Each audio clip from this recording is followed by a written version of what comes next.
اعوذ باللہ من الشیطان الرجیم، بسم اللہ الرحمن الرحیم۔ جنرل صاحب اور چانڈیو صاحب اندر آئے، یعنی پروفیسر خالد چانڈیو صاحب اندر آئے۔ جیسے وہ اندر آئے، جنرل صاحب کے منہ سے نکلا کوئی اور بھی آ رہا ہے۔ وہ کون؟ یہ تو میں بعد میں بتاؤں گی۔ ساتھیہ صاحبہ نے اندازہ کر کے کہا۔ ان کو اندازے کا ایک فن آتا تھا۔ اتنے میں پروفیسر اخلاص صاحب بھی آ گئے، لیکن انہوں نے پہچان لیا۔ کس کو پہچانا؟ ظاہر بات ہے یہ کس کو پہچانا ہوگا، یہ بلیک سلور کو ہی پہچانا، کیونکہ پروفیسر صاحب اور جنرل صاحب تو اب میک اپ میں نہیں تھے۔ یہ ہیں بلیک سلور، دنیا کی خطرناک ترین جاسوس صاحب۔ ان کا اصل نام کیا ہے؟ پروفیسر صاحب آپ کو اجازت نہیں ہے، ٹھیک ہے آپ یہ سوال نہ کریں، نہیں کرتے، بلکہ ہم کو بلیک سلور کا ہی نام پسند ہے، جنرل صاحب نے کہا۔ لیکن آپ ہیں کس ملک کے؟ پروفیسر صاحب نے بلیک سلور کو دیکھ کر پوچھا۔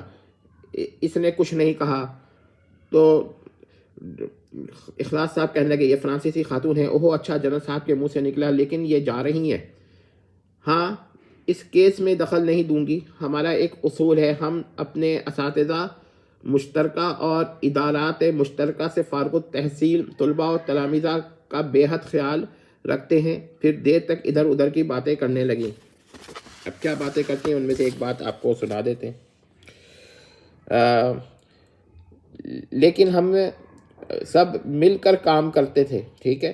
تو انہوں نے بتایا کہ ہمارے دو گروپ تھے، ایک میں تمہاری دونوں امیاں اور دوسرے میں اور ٹائگرس۔ بلیک سلور نے ماضی کو یاد کرتے ہوئے بتایا۔ تو یہ ماضی میں یہ لوگ ایک ساتھ بھی رہے، ٹھیک ہے۔ اچھا آنٹی، کیا آپ جولیانا فنٹر واٹر کو جانتی ہیں؟ ہوگی، مجھے اس سے کیا؟ بلیک سلور کے منہ سے نکلا۔ دراصل اس کو سوئس لوگ ناپسند تھے۔ آنٹی آپ نے شادی نہیں کی؟ خصوص نے سوال کر ڈالا۔ شادی کر لیتی تو جاسوسی دنیا چھوڑنی پڑتی۔ اس نے اصل وجہ بیان کی، اور اب میں جیسی جاسوسی کرتی اور سراغ رسانی کر لیتی ہوں تمہاری دونوں امیاں نہیں کر سکتی۔ خصوص کو بلیک سلور نے جواب دیا، لیکن ہم بھی مل جل کر کام کرتے ہیں۔ خصوص نے کہا ہمارے دو گروپ ہیں، ٹھیک ہے، ہم مل کر کام کرتے ہیں، یعنی کہ عاطیہ صاحبہ ایک گروپ اور دوسرا ساتھیہ صاحبہ کا گروپ، تو ہم اور پھر ساتھ میں اخلاص صاحب، دونوں کے ساتھ، ٹھیک ہے۔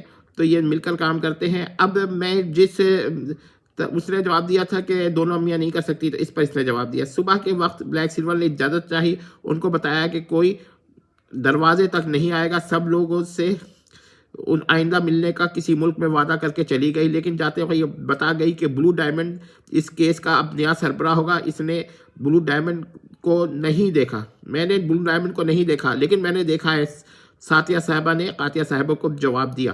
کب؟ اخلاص صاحب نے کہا جب ایخا و منخق کو ہمارے اساتذہ نے دعوت مقابلہ دی تھی اور دونوں نے ان کو دھن کر رکھ دیا تھا، تو ہم سب لوگ دم سادے کھڑے دیکھ رہے تھے۔ اس وقت ایک شاگرد نے اصول توڑتے ہوئے دخل اندازی کی تھی، جس کو منخق نے ایک ہی وار میں بے ہوش کر دیا تھا، اور وہ بلیک ڈائمنڈ تھا۔ اخلاص صاحب کے منہ سے نکلا۔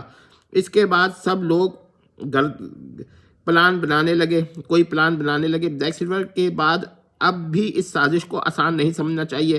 بلو ڈائمنڈ بہت خطرناک جاسوس اور سازشی والا تھا۔ ہو سکتا ہے اس کی سازش کامیاب ہو جائے، لیکن ان حضرات کو اس سے اتنی غرض نہیں تھی کہ اس سازش کا کامیاب ہوتی ہے یا ناکام ہوتی۔ ان حضرات کو بالکل اس سے غرض نہیں تھی۔ صدر تو مر چکا تھا۔ اگر ان حضرات کی سازش قتل صدر مملکت تھا تو وہ لوگ خفیہ طریق سے اور غیر محسوس طریقے سے کامیاب ہو چکے تھے۔